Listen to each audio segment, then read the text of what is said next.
हरिओम नमः शिवाय। ही कथा पाण गुरु कृपा सां हासिल करे रहिया आहियूं। महिरबानी करे गौर ॾेई ॿुधिजो।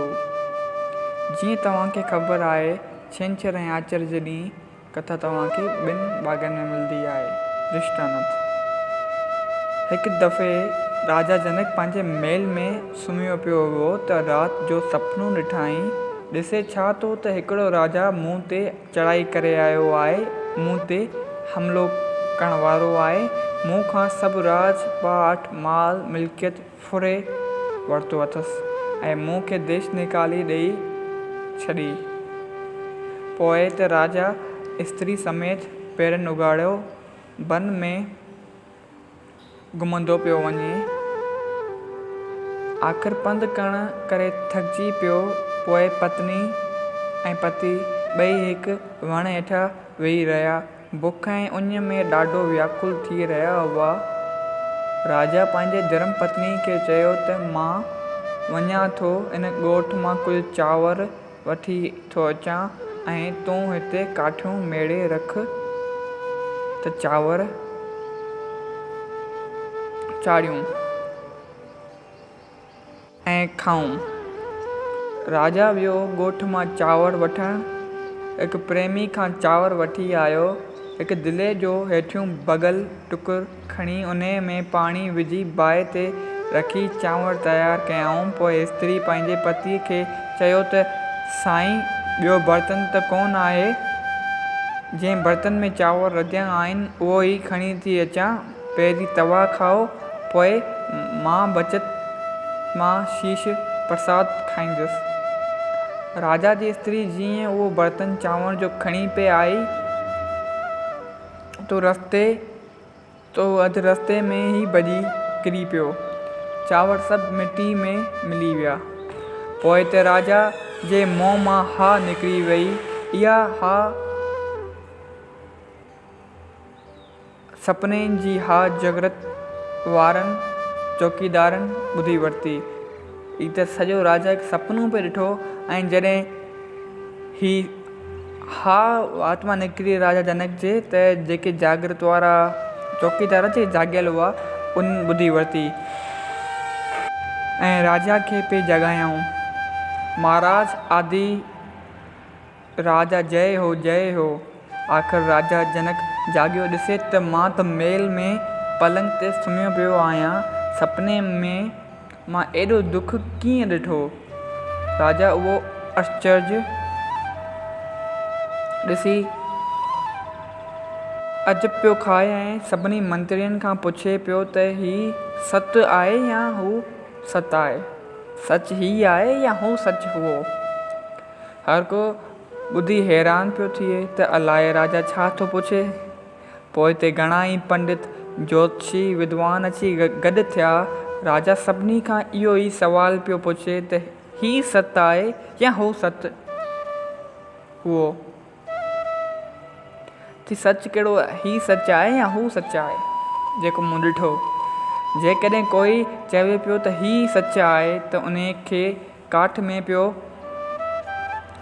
विझे ऐं जेको चवे पियो त हू सत आहे त उन खे बि हवालात में पियो विझे। राजा चयो त जेकॾहिं ही सत आहे त मां सपने में एॾा दुख छो ॾिठा ऐं कष्ट छो भोॻिया, ऐं जो हू सत हुजे हा त मां हाणे वरी महिलात में पलंग ते छो सुम्हियो पियो आहियां? पोइ त सभिनी विद्वाननि पंडितनि ऐं ज्योतिषियुनि सां सारो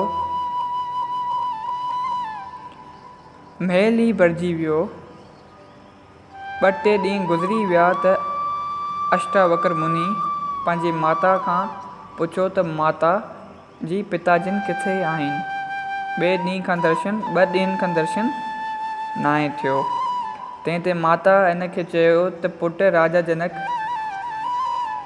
अॻे त सभिनी पंडितनि विद्वाननि खे घुराए खिन दान पुञ ॾींदो हुयो, पर हाणे अलाए कहिड़ो मथो फिरियो अथसि जो सभिनी खे वञी थो बंदि कंदो, हवालात में विझंदो।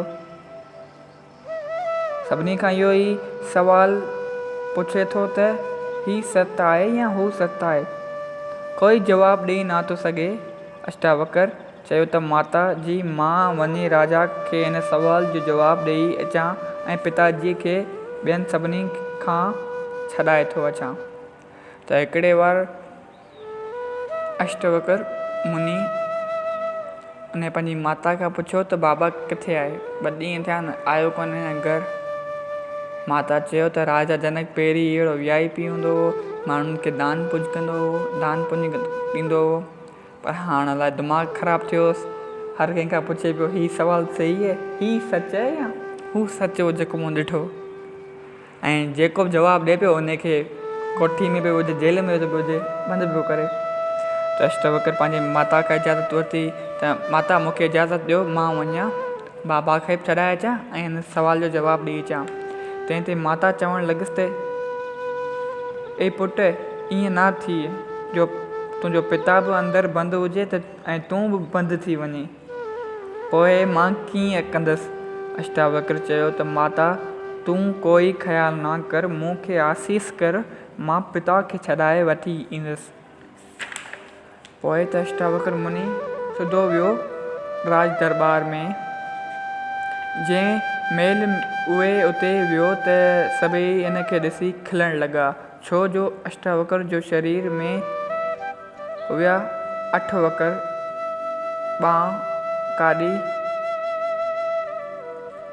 8 वेकर, ॿांह काॾी, जंगा काॾी, जंगा माना पंहिंजो सथर काॾी, त भों काॾी वारे हथ बि टेॾा हुअसि ऐं पेर बि वॾा हुअसि। माना अष्टावक्र मुनि ऋषिअ जो सॼो जिस्म एबनॉर्मल हो। उन खे ॾिसी सभई माण्हू पिया खिलनि।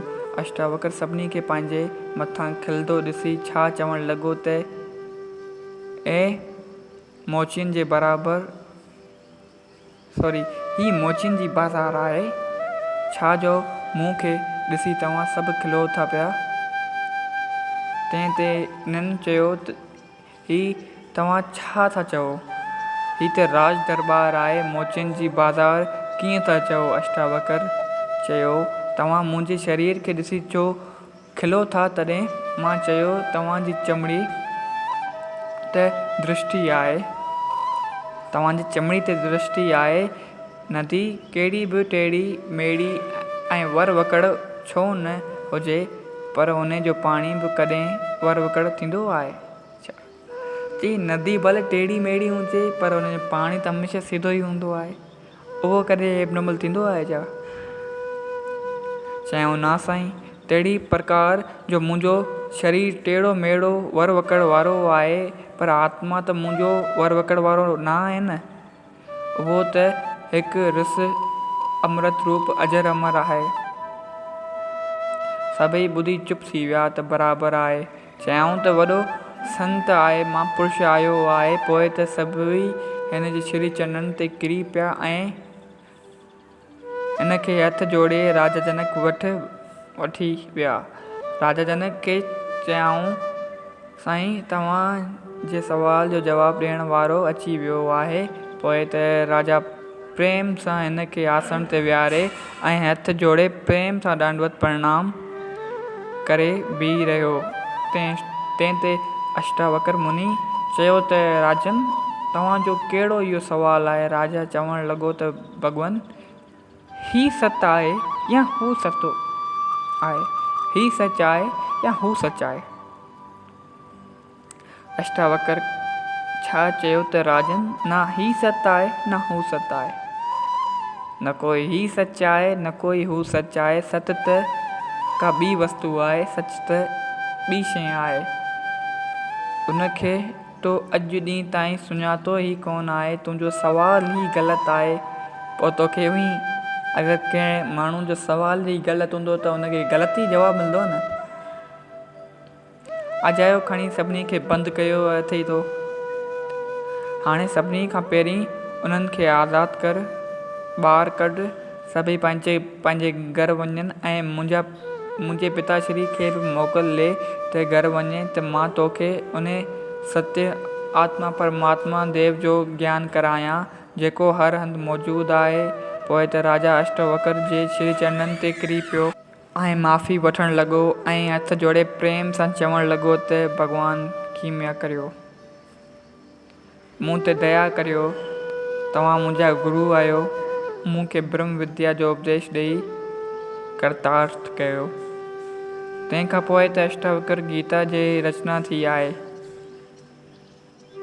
उन में समूरो आत्मज्ञान ई भरियल आहे।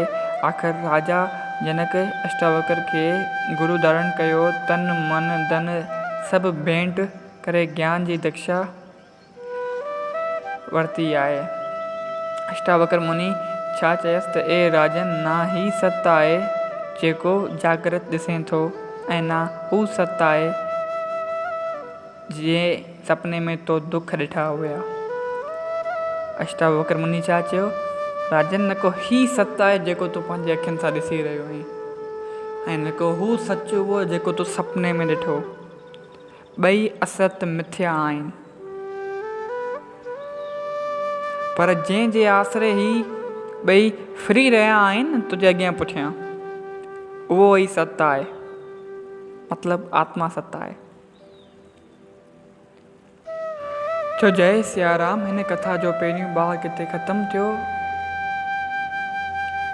ऐं हिन कथा अव्हां ते को असरु विझो हुजे या ज्ञान अव्हां खे हासिलु थियो हुजे त हिन कथा खे पंहिंजनि सां गॾु शेयर कयो। छो जय सियाराम।